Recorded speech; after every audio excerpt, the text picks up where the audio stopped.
After helping me escape an abusive home, Derek 37M ghosted me saying I was too much. He invited me to church, then blocked me after I tried sharing a gift. Redirect that energy, he snapped, leaving my life empty. Why did he walk away after changing everything? Hello, I am a 22-year-old male and I do not post very frequently on Reddit. This is quite a lengthy story, so please bear with me. Last year I met a man at a warehouse job. I will refer to him as Derek, a 37-year-old male. We were coworkers. He was my instructor for the job I had applied for. Through some small talk, I got to know him a bit. He seemed like a pretty cool guy at the time. He had a passion for chess and was struggling to find his way back into studying calculus. I had graduated with a degree in engineering, loved mathematics, and enjoyed playing chess as well. We were the only two individuals in the facility who knew how to play. I learned about his background before starting the warehouse job we worked at together. He appeared to have had a very vibrant life outside of work, and hearing that he was happy really made me happy. Yet, it also made me sad at the same time. I did not express this to him directly, but I grew up, and as of meeting him, was still stuck in an abusive household where none of my family members cared about me. I sought comfort in establishing friendships and genuine connections wherever I went, most commonly through coworkers. I informed Derek that I was planning to save up for a car to cultivate a more active life outside of work, but I did not have an efficient way to get home from work unless I took the bus, which was a 3-hour journey from my workplace, or used Uber or Lyft, which averaged $20 per ride and inexplicably cost over $70 on weekends when I wanted to work overtime, making it unsustainable for commuting. He offered to help me get home from work. I was thrilled. A few times he was unable to assist me, but some of my other coworkers gladly collaborated to help me get home for the next few months. For the first time in my life, I had established a system that allowed me to save enough money to achieve a significant goal. During one of our chess sessions, he eventually shared with me that he was a guitarist and that he occasionally posted on his Instagram account. He also mentioned that he played in a local band that lacked recognition. This completely amazed me because his corporate-friendly appearance contrasted sharply with the type of music he played. Ideas began to circulate in my mind. I had never considered the notion of playing a real instrument until he mentioned it. I proposed that once I acquired a car, I could buy a guitar for myself to learn how to play as well.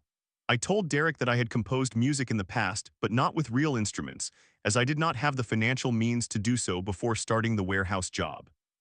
Then the day arrived when I finally had enough money to purchase a very inexpensive used car for about $5,000.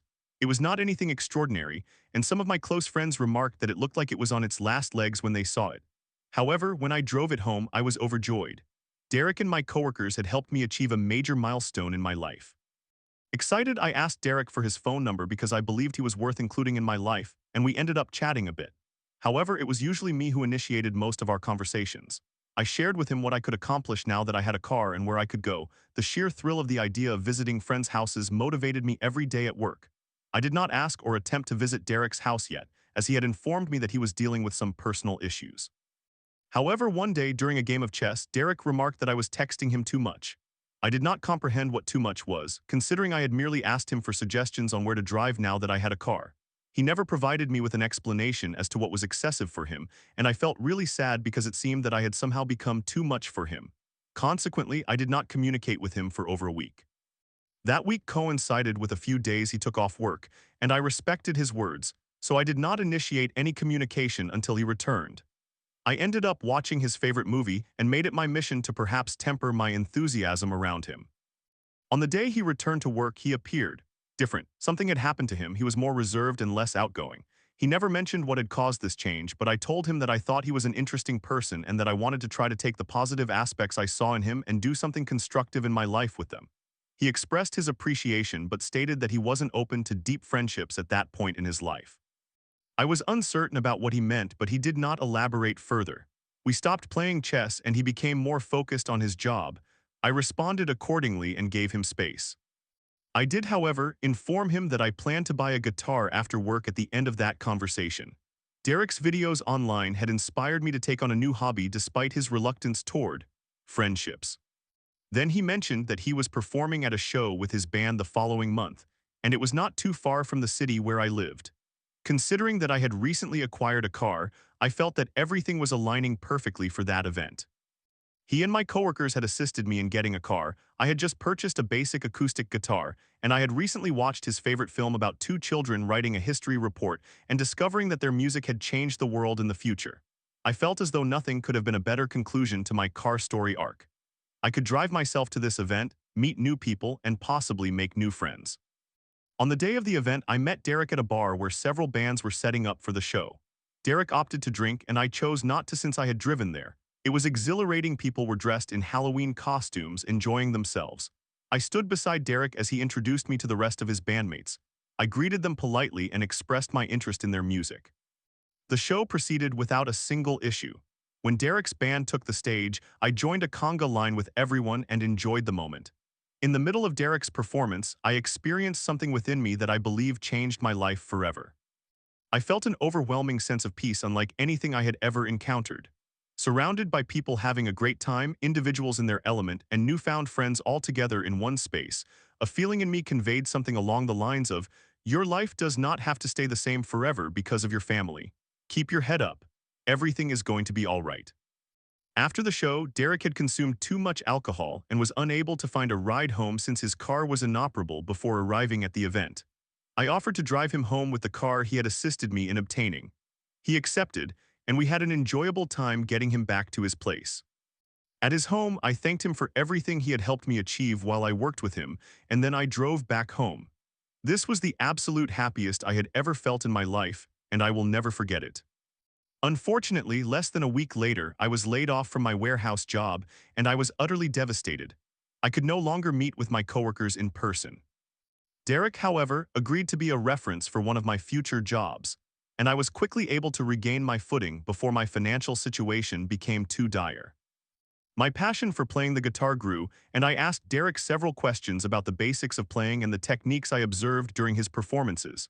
He was not very talkative about it and almost never responded to my inquiries. I did not mention this to him and chose to be patient, as he explained that work had suddenly become more stressful since my layoff. Derek had also invited me to his church, where he played in their band, and to the gym he regularly attended after all of that, which made me very excited to discuss a few religious topics and consistently work out with a friend at the gym for the first time. I closely observed him to learn from his performance in the band, and I managed to learn and teach him a few new techniques at the gym. I had never been more physically fit in my life and lost 17 pounds. During one church session, I informed Derek that I was an artist and that I would absolutely love to create art for his band. I could not tell at the time, but he appeared worried about something. He never explained what it was, though. At one point, I searched online for a copy of his band's music, but I discovered that only 2 copies of their first album existed for sale, one in the United States and the other all the way in Canada. I drove to the edge of the city to pick it up and planned to place it on my shelf later to cherish what he had created with his friends. Then Derek changed again. He recently told me that he was meeting a girl, and I was genuinely happy for him. I eventually met her at church, and she was very sweet and kind. However, his demeanor became even more reclusive. He stopped consistently going to the gym due to the stress he was experiencing at work. I at least reassured him that I was cheering for him to push through, even when he was unavailable. Then during our last gym session, he suddenly blurted out that his girlfriend suggested he do something positive for his health, and he became irrationally angry while speaking to me. I had not asked him to share what was going on, but I told him that he did not have to pursue something if it did not make him feel comfortable. He dropped the subject, and we never discussed his outburst. I was honestly a little frightened that he reacted that way in public, though.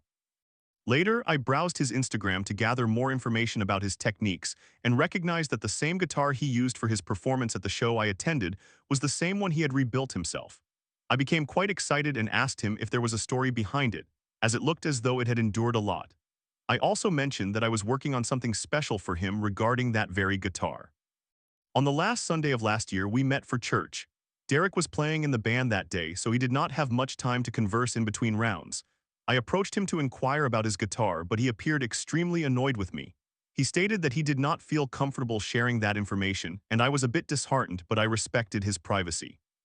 He told me that my questions about his guitar and techniques made him extremely uncomfortable, but I explained that was not at all the case. I didn't want to show it to him yet because it was intended to be a surprise, but I shared an unfinished sketch of him playing in his band in the style of my favorite comic book series. In the drawing, he was jump kicking a person in a crowd while holding a bottle of beer and his guitar. I told him that I merely wanted to express my appreciation for everything he had done for me up until that point, and that I did not mean to infringe upon his mental well-being by invading his private life. He glanced at it briefly and then told me with a stern expression, How about you redirect that energy someplace else? In church, the very place he invited me to when I was nearing my lowest point in life. My passions as not only an artist, but also as a beginner guitarist. I immediately avoided him for the rest of the week. Absolutely no explanation was provided for his words. I followed up with a particularly long message the following Sunday, stating that I respected his space and boundaries, but his dismissal of my attempt to give him a gift for the positive experiences we shared was harsh. I had wanted to draw each band member individually, starting with him. Several days after that, he informed me that he had no space in his life for deep friendships, and that I could only interact with him at church as his boundary. Therefore, like a reasonable person, I attended church the next week in search of him because I genuinely wished to discuss the situation with him. He was not there. I also went to the gym hoping to find him, but he was not there either. I searched all the places he could have been and texted him, asking if we could please meet somewhere to talk. Then, I discovered that he had blocked me on his phone and Instagram profile. I had never posted anything on his profile or his posts and had no desire to do so. I only followed him out of courtesy for knowing him and eagerly watching to learn finger techniques. Derek was the only guitarist I knew in person, and so was the only individual I felt I could contact regarding tips for the instrument. Upon learning this, I was heartbroken. He never told me what I did that made him uncomfortable, or what I did that was so wrong that the idea of me drawing art for his band was so repulsive that he would cease all communication with me. I wanted to illustrate how profoundly he had changed my life and express the desire to pursue the same hobby he inspired in me. As of today, it has been 4 months since that incident. I still have other friends and maintain my passion for learning the guitar, but my life now feels noticeably more empty. I wanted to utilize my skills to do something nice for this man, and he cast me aside as if I were worthless. The last time I attempted to contact him was when I sent him a couple of voicemails expressing my concern for his mental well-being due to the proximity of his gym outburst and the incident at church, and that I genuinely wanted to support his band because everything surrounding it had significant meaning for me. He has still not responded to any of my attempts at communication. In summary, I befriended a coworker, bonded with him while obtaining a car, only for him to have a breakdown after I showed him a sketch and subsequently ghost me for literally no reason. Story 2. At 54, I've battled my height for too long. I don't feel like a real man, I confess, feeling trapped in a 54 body. While my brother towers at 63, I'm deemed a lesser man, often forgotten. Why do short men exist if they're so undesirable? I wonder, will I ever break free from this cage? Ah man, at 54 and 26 years old, I thought I would have tamed this thing by now. I believed I would have found solace and even grace in all of this. But I have only sunk deeper. Only more and more, it is cemented in my reality and etched in my mind. Where I am in the United States, I swear 5 feet 10 inches is the average height. 5 feet 9 inches is slightly below. 5 feet 8 inches is fairly below average. 5 feet 7 inches is below average. 5 feet 6 inches is short. 5 feet 5 inches is short. 5 feet 4 inches and below are boy heights. Even without being tall, merely average or even slightly below, there is still enough room for your positive qualities to overcompensate. But when you are short, you are no longer viewed as a natural man. You are considered less than, less capable of inflicting violence, less capable of defending yourself or a woman, less imposing, less capable of roughhousing and dominating a woman in the bedroom, less commanding of respect. My tall friends are asked for advice out of respect and sometimes fear. As for me, I am told what to do and expected to comply. A victim of ruthless biology, nature's brutality, the most dominant, capable male wins. It is simple. Intelligence plays a role, but larger, taller men can be just as intelligent while being exponentially more physically capable. Weapons, law enforcement, and these social parameters we have employed are but a blink in the eye of our evolutionary ingraining. For thousands of years, if you could pick me up and hurt me and inflict more damage on me than I could inflict on you, you could kill me and take everything I value. We shorter, smaller, weaker males were often killed off. Bigger, stronger, more athletic males survive to pass along their genes, and women are biologically hardwired to desire this. We exist to reproduce. It is our entire purpose as human beings. Without it, we would not be here to even discuss this. So with however many billion people are alive on the planet at this very moment, I would say it is a significant issue. A tall man's height sends some kind of signal to a woman's primal brain to reproduce. It is similar to when you are hungry, your brain tells you to eat. You do not necessarily think about taking responsibility for this instinctive thought of hunger. You simply experience it and it governs you. Well, when you are a woman and you see a big, tall, attractive man, your brain urges you to engage sexually. And when you see a short man, your brain tells you to avoid engaging sexually. That is just the unfortunate reality, man. So why do short men exist if they are considered sexually undesirable? Obviously, because of short women. Short women will continue to have short male children, perpetuating the cycle.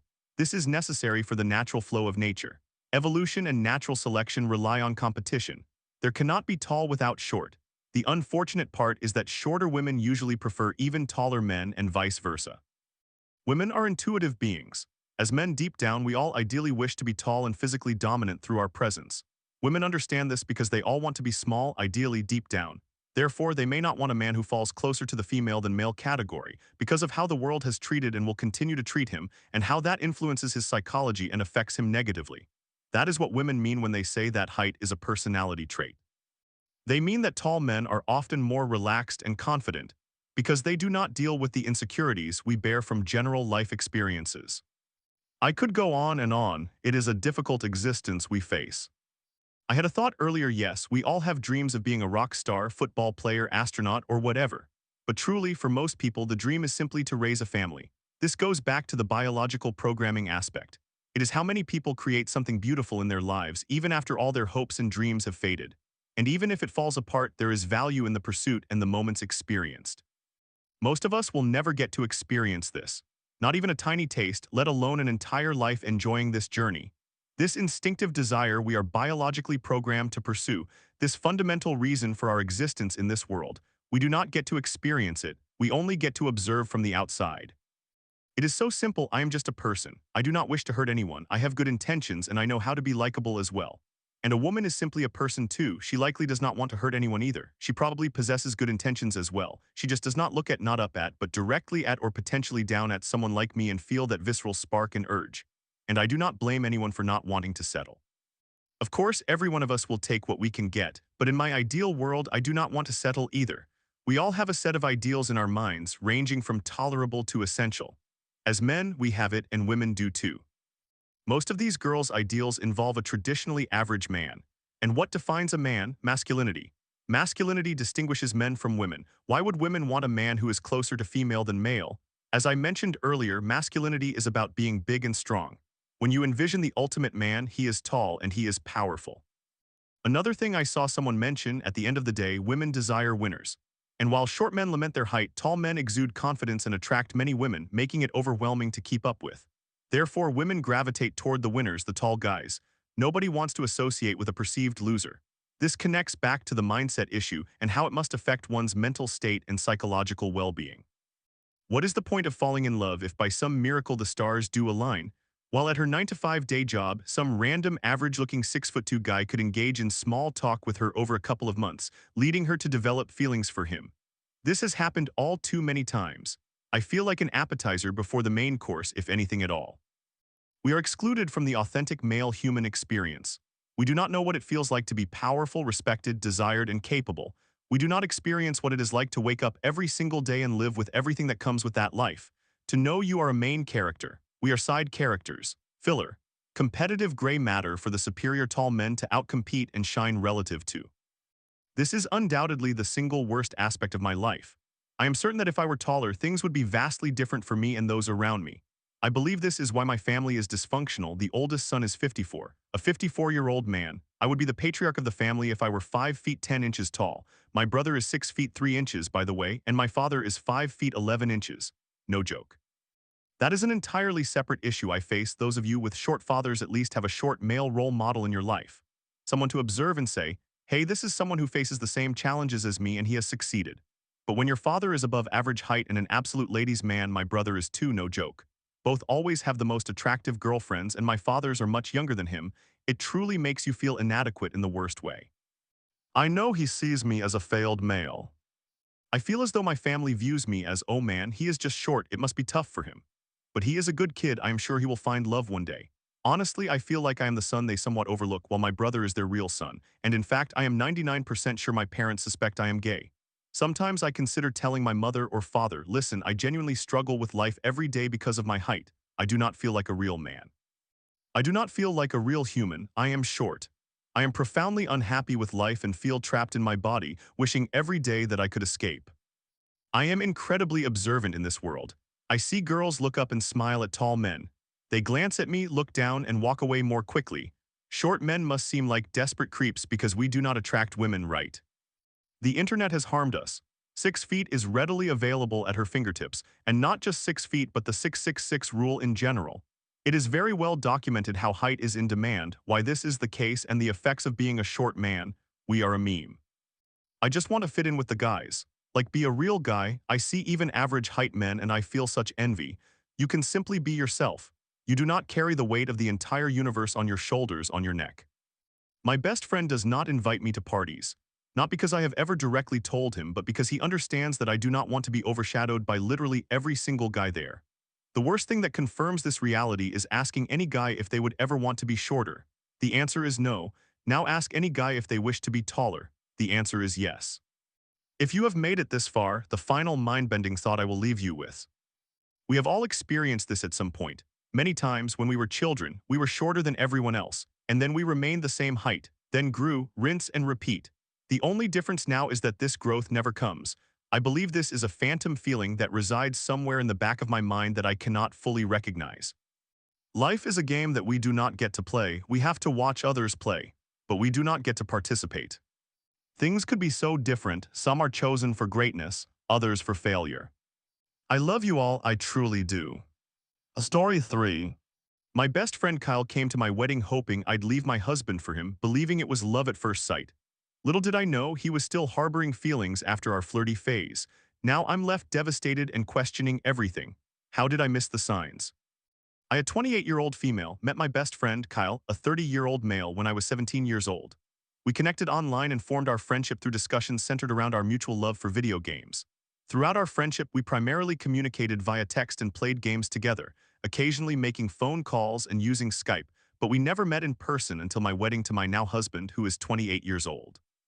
We have supported each other through numerous challenges, including family issues, relationship turmoil, and job-related stress.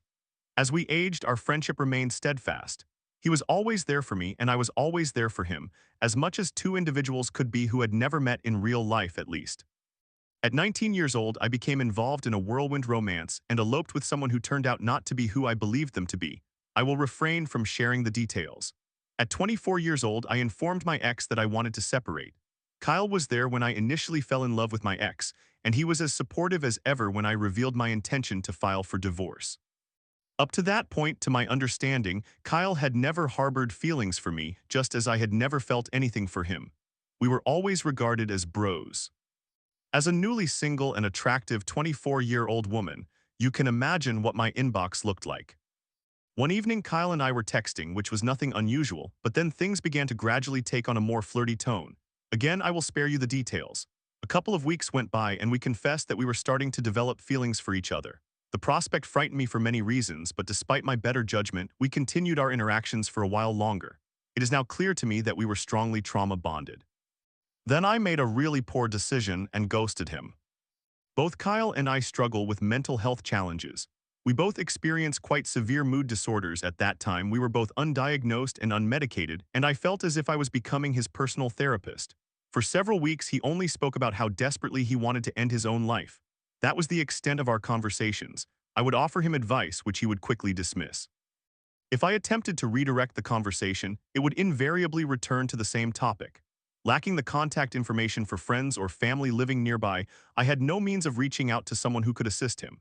One of our last discussions during this time was me expressing that I could not manage his volatility and that I felt like his therapist.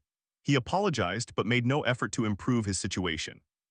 I was at my breaking point, and as I was undergoing a significant transition in my life, I made the very selfish choice to focus on myself. I stopped responding to his texts. I switched my status to offline on social media and gaming platforms. I made myself as unavailable as possible. I still regret my actions to this day and have no problem admitting that they were wrong, irresponsible, and selfish. Weeks passed and I eventually reached out to Kyle again. I explained nearly verbatim what I had previously stated, along with additional points such as our conflicting religious beliefs and overall sexual incompatibility. He admitted to me that he was in love with me. I expressed that we would make terrible romantic partners, that I wished we could rewind and revert to being just friends again. I cared for him deeply, I still do. but I was not in love with him. He informed me that while I had been away, he had met a girl who lived near him, and they had gone on a couple of dates with things appearing promising between them. I was happy for him. For several months after this, our interactions returned to normal. We resumed our familiar jokes, warmth, and camaraderie. Shortly after my 25th birthday, my ex and I received the court date to finalize our divorce. I received a small promotion at work and I made plans to travel with friends. I felt on top of the world. I also met the man who I would later marry. I excitedly shared this news with Kyle and he genuinely expressed happiness for me. In hindsight, and I wish I had realized it earlier, Kyle's communication significantly declined at that point. I attributed it to busy adults with evolving life priorities. We still checked in with each other occasionally on birthdays, holidays, and sharing the odd meme or video that reminded us of one another. But our dynamic had shifted. Not long after, Kyle and his girlfriend broke up, and he was involuntarily hospitalized for expressing suicidal thoughts to one of his roommates. I felt terrible for not making a more concerted effort to reach out more frequently and for not being more vocal in my support for him. The possibility of losing someone I still considered my best friend was terrifying. I promised to improve my efforts in checking in more regularly, and he made the same promise. The silver lining of his hospitalization was that he finally began seeing a psychiatrist, received a diagnosis, and started medication. Reflecting on our conversations, I can assert with confidence that I honored my commitment. From that point forward, I reached out first each time, and his replies were brief and distant. I assumed he was simply busy or uninterested in discussing what I was saying, but he never brought up topics that intrigued him. It is evident to me now that we were drifting apart. 18 months after my husband and I met, we got engaged. Our friends were thrilled for us except for Kyle, who was completely silent. I reached out to him and he congratulated me. He stated that things were looking a bit better for him these days. Over the next few days, we conversed more than we had in years. It felt incredible, like old times. It seemed as though we were finally catching up. I invited him to my wedding, asking him to be my bridesman. He became emotional and asked if I was serious, saying he would be honored. After several previous attempts to meet in person fell through, Kyle's plane tickets were purchased, arrangements were made for his transportation, and the wedding day was finally approaching. He arrived in town 2 nights prior to the wedding and stayed in our guest room. He immediately connected with my husband. They shared many common interests. Kyle even told my husband that he reminded him of his best friend back home. We all went to an arcade bar the night before the wedding, and the pictures from that evening are among my favorite memories. The next day, my husband and I got married and everything was perfect. We rented a large Airbnb for the night for ourselves and our wedding party, about 12 people in total. Both Kyle and my other friend, Alyssa, were single at that time, so my husband and I discussed the possibility of setting them up. The following day, we all checked out of the Airbnb and went our separate ways. Kyle and Alyssa exchanged Snapchat information, and my husband and I exchanged playful remarks like mischievous children. Overall, the atmosphere was fantastic. When Kyle's plane landed and he arrived home safely, he informed me as we had requested. Earlier this month, my husband and I celebrated our first anniversary. Over the past year, Kyle and I have had fewer than 6 conversations. One of those was a genuine discussion. The rest were merely memes and quick inside jokes. All contact was initiated by me, and he reverted to being succinct and curt in his replies. A few nights ago, I had dinner with Alyssa. She informed me that she and Kyle had been communicating consistently over the past year. Most of their conversations were explicit, but occasionally my husband and I were mentioned. She mentioned that when Kyle talks about us, he becomes sarcastic and crude, but when she discusses us, he quickly grows angry and shifts topics, leaving her without contact for several days. Alyssa then conveyed to me, quite explicitly, that Kyle confessed to her that he was still in love with me and hoped that by attending my wedding, I would meet him in person and fall in love at first sight. Alyssa appeared as if she might cry, and she told me she had struggled with whether to disclose this information to me, as she did not want to tarnish my memories of my wedding. Now, reflecting on everything, his behavior makes complete sense. I feel betrayed and heartbroken. My husband is incredibly kind and supportive, but he is understandably disturbed by the presence of another man, who was a stranger to him at the time, staying in our home, who had such feelings for me. I am filled with anger and sadness. I wish I could go back in time and shut it all down so that I could have remained just a platonic friend with him. My longest friendship has become a Pandora's box because we were both incredibly lonely at the same time. I feel foolish for not recognizing it sooner. It is now clear to me that Kyle's failure to reach out first is a message, and I have received it loud and clear. In summary, my online best friend of 10 years attended my wedding because he still had feelings for me after a brief period of sexting nearly 5 years ago. He believed I would fall in love at first sight and leave my husband for him.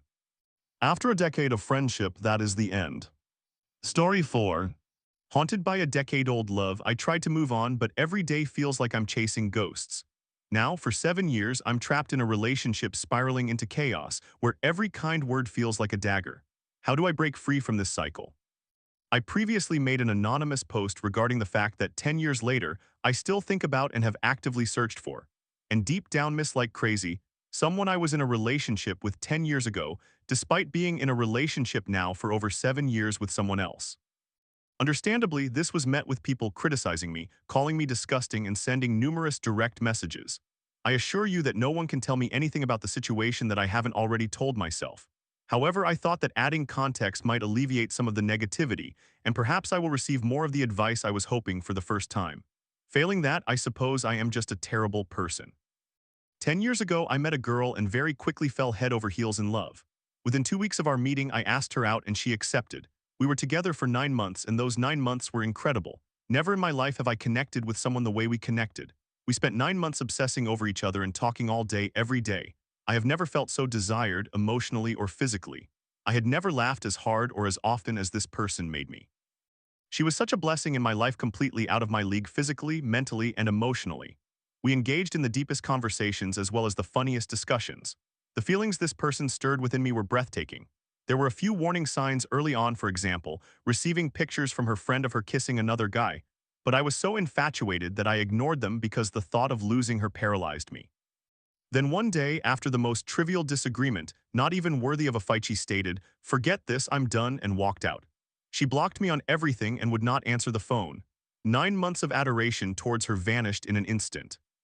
For 2 weeks, I received no communication. I was stressed, fearful, anxious, and desperate just to understand what was happening. Then suddenly I was unblocked on everything. Her Facebook now stated in a relationship with another guy's name. It turned out to be the same guy she had kissed. This was my girlfriend who had randomly disappeared only to resurface in a relationship with someone else. We hadn't even officially broken up. As you can imagine, this not only devastated me but left me frantic and desperate. What was happening? Were we finished? These were all questions I posed to her. For the next month, I was treated like a complete stranger. There was no emotion or answers. It was as if we didn't know one another. After a month of this, she called me to inform me that she had broken up with him. She claimed she had walked in on him with another girl. She said she missed me and wanted to reconcile, but needed some time to process. I granted her time, 9 more months of it. This 9 month period consisted of emotional and mental abuse. One day she would express how much she missed me and wanted me back, but the next day she would act as though I didn't exist. Occasionally she would send me pictures of her outfits, and when I inquired about where she was going, her response would be, "Going out to get laid." Regardless of whether it was true or not, these comments were intended to hurt me, knowing full well that all I wanted was to be with her. I received pictures and videos of her engaging in sexual acts with other people, waving and laughing at the camera. Anonymous accounts sent pictures of middle fingers cropped to conceal the face, but I recognized it was her. I knew. 9 months of dangling hope, telling me she loved me to keep me close enough to chase like a dog, yet distant enough that she held no responsibility for the pain she caused. I became a mere shell of my former self. I would spend days curled up in a fetal position. I could not eat or sleep. I became aggressive, suffering from crippling anxiety and stress, deep depression, and extreme episodes of self-harm. After 8 months, I informed her that she had 1 month to decide what she wanted because I could not continue in this way. We agreed that at the end of the month, she would let me know whether we were reconciling or if we were finished. The month came and went, nothing happened. On the last day I reminded her, she shrugged it off, I don't know, laughing out loud. I lost it. I destroyed my entire house in a fit of rage. I broke. I deleted everything, threw everything away, and moved on, no matter how much it hurt. I was no longer going to permit myself to suffer. Fortunately, I turned my life around. I transformed from a broken individual into a driven, determined one. I channeled my anger into determination. My sadness became motivation, and my rage transformed into a fight. I obtained a great job. I learned to drive. I moved houses. I met my current girlfriend. Together, we have explored the world, visited ancient cities and buildings, and boated along world-famous coasts. We have enjoyed ourselves greatly, and I care for her deeply. However, this relationship has been the most challenging struggle I have ever faced. We have been together for 7 years now, and throughout this period, I have been dragged down while attempting to lift her up. She struggles with depression and anxiety but also uses alcohol to cope, along with therapy. In this relationship, I have encountered nothing but guilt trips, emotional abuse, and imprisonment. I have witnessed numerous suicide attempts, emotional breakdowns, and multiple arrests and hospital stays, from jumping out of windows to wrecking cars while driving under the influence. I have rocked her to sleep through manic episodes and pulled her out of thousands of pounds of debt. I have purchased her numerous cars, all of which were destroyed due to poor decisions. I have transported her around because she lost her license. I have taken her across the globe, desperate to show her a better life than the one she previously had. I have given everything to her and this relationship, and for years, it has been met with toxic, abusive behavior. Even an argument that led me to want to sleep in another room resulted in her protesting by cutting her wrists. Why am I still here? Why not just leave if I am so unhappy? Because I care. Because I have invested blood, sweat, and tears to help her and improve her life. Because of the constant threats of suicide if I leave, which are not empty threats. Because of the guilt I would feel if she succeeded and the trauma I would have to endure. Because I have witnessed it happen too many times. 3 times in my life, individuals have attempted suicide. My mother when I was 15. My girlfriend when I was 26. My brother 2 years ago. All of these instances resulted in trauma that I had to suppress. Trauma I had to bury deep inside because I had to stand up and be the strong one mentally, physically, financially. I cannot endure another event like that, and God forbid they are successful. I find myself at a point where I am uncertain of what to do. I suffer in silence. I fight battles every single day. I juggle a 60-hour workweek with caring for my mother and girlfriend. I do not know what to do. I understand that what is currently in my mind is wrong and unfair, but it is not a choice I am making. It is simply there. Buried trauma. I am not a monster. I am not a repugnant boyfriend. I have dedicated the last 18 years of my life to helping people I care about navigate their challenges. I have done things that no one should have to do, sacrificing my own mental health in the process. Without question, without validation. I am a good person, and I do not deserve the maltreatment I received from the last post. I seek advice, comfort, and help. Criticize me if you must, but do not be cruel. This is not just an extended story you have read on Reddit. This is my life. A life I live every single day. Story 5. At 15, I went from feeling invisible at school to landing in a psych ward just to get help. Do I really need to end up here for you to listen? I fumed. After years of bullying and neglect, finally getting accommodations felt surreal. Why does change require trauma? I am a 15-year-old girl and I am incredibly angry. I feel like I need to express my feelings somehow, and since I do not know where else to go, here it is. I have struggled with mental health for as long as I can remember. I first contacted the Child and Adolescent Mental Health Services in 2022 when I was 12, seeking help for self-harm, suicidal thoughts, and more. In 2024, I was diagnosed with attention deficit hyperactivity disorder and started medication. Before that, school was incredibly difficult for me, and my school is complete chaos. My principal is extremely conflict avoidant and refuses to implement individual accommodations. Instead, she perceives suggestions as criticism and does everything she can to maintain a perfect reputation. The school counselor is not great either. In 6th grade, I had a good class but an incredibly unprofessional teacher. He insulted me daily, telling me I was worthless, that I would never become anything, and that something was wrong with me. It got so bad that I started recording some of our conversations. My self-confidence was already low, and hearing those things every day from a teacher just crushed me. I tried to switch classes all year, but my principal said it was unnecessary, so I kept suffering through each day. At the end of 6th grade, we were allowed to write down the names of people with whom we wanted to be in the same class the following year. I tried to be strategic and chose friends I worked well with. On the last day of school, we received our new class lists. I was the only one in the entire year who did not get a single friend. Literally, I knew no one in the new class. I was devastated. My parents contacted the principal and counselor multiple times. I even sent an email explaining how excluded I felt. Here is part of that email. Hi, principal and school counselor. I just want to ask what you were thinking when you created the class lists. I have looked around and realized that everyone except me ended up with at least one friend. I am honestly really upset and feel quite excluded. I have explained this to many adults, my therapist, chiropractor, etc., and they all say this is bullying, and I actually agree. I think it has been quite obvious that I do not really hang out with anyone in this new class. You told my mom and dad that I would be fine without close friends because of my well-developed skills. I know I make friends easily, but this still feels hurtful. Throughout the year, I have had many issues with that awful teacher, and whenever I tried to find solutions, such as changing classes, it felt like you did not take me seriously. That was also degrading. And now, when I do not get placed with any of my close friends, I am just heartbroken. School staff should not be excluding students. I hope you understand that. This is deeply unfair, and I truly hope you will reconsider. I am 13, I should not have to spend my time dealing with this. I am extremely disappointed. I expect you to contact my parents and offer me a class change as soon as possible. All I received in response was a short reply: we have absolutely not excluded you. After summer break, when I started 7th grade, things got even worse. I felt completely uncomfortable in my new class, and as expected, I did not make any friends. I started skipping school more and more just so I could attend lessons, breaks, and lunch with my friends from other classes. My mental health declined further, and of course, skipping school meant I fell behind. Normally, my grade point average is around 300 Swedish grading system, but not then.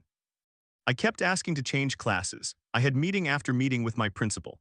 In one meeting, I opened up and explained how much anxiety the class was causing me, only to hear responses like, "That is not normal. You are looking at this the wrong way. I do not believe that," etc. I remember that meeting like it was yesterday. I went home crying because I felt so belittled and mocked by my principal. Toward the end of the term, my new teacher, who was amazing, by the way, told me he had noticed I did not have any friends and asked if I had considered switching classes. That was the last straw for my family. My dad eventually threatened to pull me out of school if I was not allowed to change. Finally, they agreed to a trial period in a new class from January to Easter break. The difference was night and day. My mental health improved so much, my absences dropped by over 300% and my grades went up. When Easter break ended, I expected a decision, but the principal simply said, "Go to that class today and we will see what happens." I broke down. I was terrified they would send me back to the old class and make me relive all of it. My dad contacted the school immediately, and with support from the child and adolescent mental health services, I was allowed to stay in the new class. Shortly after that, I was diagnosed with attention deficit hyperactivity disorder. I had been asking for accommodations for a long time, but of course the school would not consider it. They do not have the resources to help students who need support. After several care meetings, they finally agreed to small changes like a more structured term plan, but nothing ever actually happened. Now in the second term of 8th grade, it is still the same. I have been promised so much, but they do not want to accept any criticism. When I explain that, for example, our schedule, which we students book ourselves, by the way, is difficult for me to manage, they say, but it works for everyone else, so it should work for you too. First of all, not everyone learns the same way. Every school will have students who need accommodations. Secondly, it does not work for everyone else. Over 50% of students at my school are behind in their work. And now to the reason I am so upset. As I mentioned, I have been promised a lot without anything ever changing. The school knows about my attention deficit hyperactivity disorder and my mental health. On Monday, I was hospitalized at a psychiatric emergency unit for the first time because I was doing really poorly.